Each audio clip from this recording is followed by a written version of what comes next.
Let's talk about the 5 myths that keep people convinced they should outsource their medical billing.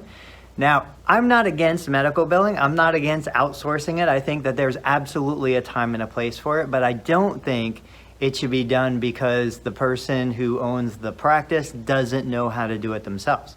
I think it should be done from a place of strength, power, knowledge. I think you should know how to do the billing, then choose to outsource it. But the 5 myths that convince new practice owners they need to outsource instead of learning how to do it correctly, I think that is damaging. They are damaging. So let's talk about what these are. Myth number 1, the fact that your biller doesn't get paid until you get paid.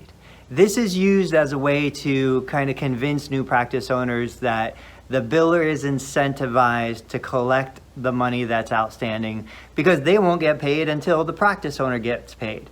However, what isn't addressed here is the fact that the practice owner has already paid for that revenue. And what I mean by that is whether you're talking about your personal time as a clinician, you're talking about overhead, you're talking about any of the expenses that goes into the delivery of patient care. What's different about an insurance-based practice, let's say relative to, selling products or other services, is you get paid last. As the provider, you get paid last.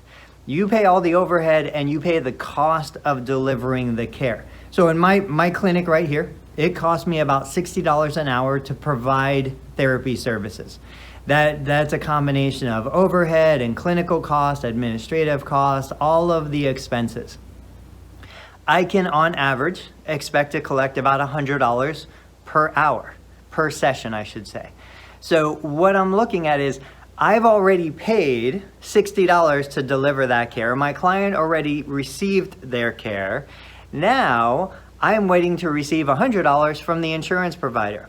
My billing company has not spent the $60 to deliver the service. They're not waiting on that. They may be involved in submitting the claim. They have an administrative cost for that, but I have spent $60. They have spent a couple dollars. There's a huge difference between those two. So I have a greater motivation to receive compensation than they do. I've loaned out $60 waiting for a $100 payment. They've loaned out a couple bucks waiting for a couple bucks. There's a huge disproportionate balance of risk in that scenario.